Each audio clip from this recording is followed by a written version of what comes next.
Welcome to the कानून शहादत lecture series. अस्सलाम वालेकुम वरहमतुल्लाहि वबरकातुहू। डियर फेलोज़, हम आर्टिकल नंबर 2 को डिस्कस कर रहे थे, जिसमें हमने पिछले लेक्चर में कोर्ट और डॉक्यूमेंट की डेफिनेशन को डिटेल के साथ देखा था और आज हम आर्टिकल नंबर 2 को फर्दर कंटिन्यू करेंगे और एविडेंस को देखेंगे कि एविडेंस से क्या मुराद है। आपने जस्ट अपना माइंड फ्रेश रखना है और जो है तसल्ली के साथ इसकी वर्डन्स के ऊपर गौर करना है और आप देखेंगे कि इंशाअल्लाह आपकी जो बेयर एक्ट रीडिंग की स्किल है वो बेहतर होना शुरू हो जाएगी। एविडेंस इंक्लूड्स ऑल स्टेटमेंट्स, तमाम तर स्टेटमेंट्स एविडेंस हैं। अब कौन सी स्टेटमेंट्स एविडेंस हैं?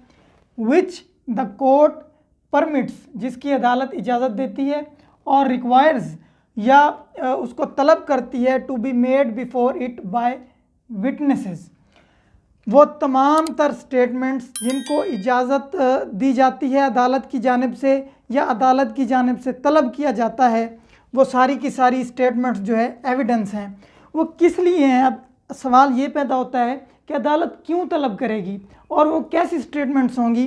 इन relation to matter of fact under inquiry, वो कहता है कि जो भी matter of fact under inquiry है अदालत के पास, यानी अदालत के पास जो भी वकूआ आया है, जो भी मामला आया है, जो तहकीक तलब है, जिसके ऊपर तहकीक होनी है, उससे मुतल्लिक जितनी भी गवाहियाँ अदालत तलब करेगी या अदालत इजाज़त देगी कि भाई आएँ और गवाही दें, तो उसको हम औरल एविडेंस कहेंगे। Such statements are called oral evidence.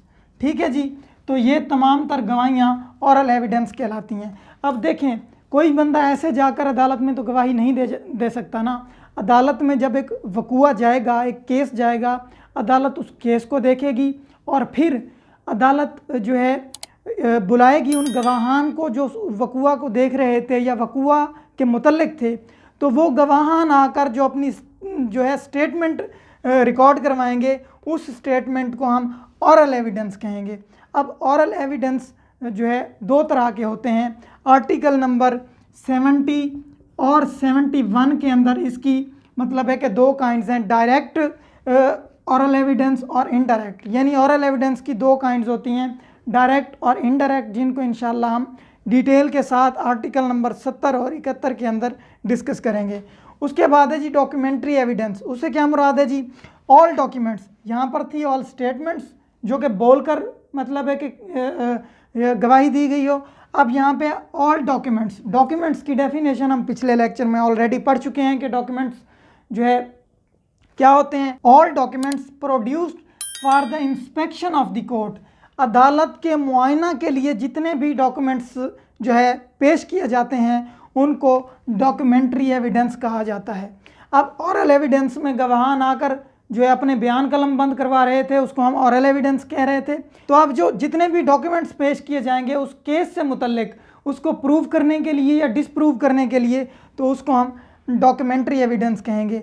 इसकी भी आगे दो काइंड्स हैं जो कि 73 और 74 के अंदर बताई गई हैं कि डॉक्यूमेंट्री एविडेंस की दो काइंड्स होती हैं, प्राइमरी एविडेंस और सेकेंडरी एविडेंस। तो उनको भी इंशाल्लाह हम डिटेल के साथ डिस्कस करेंगे आर्टिकल 73 और 74 के अंदर।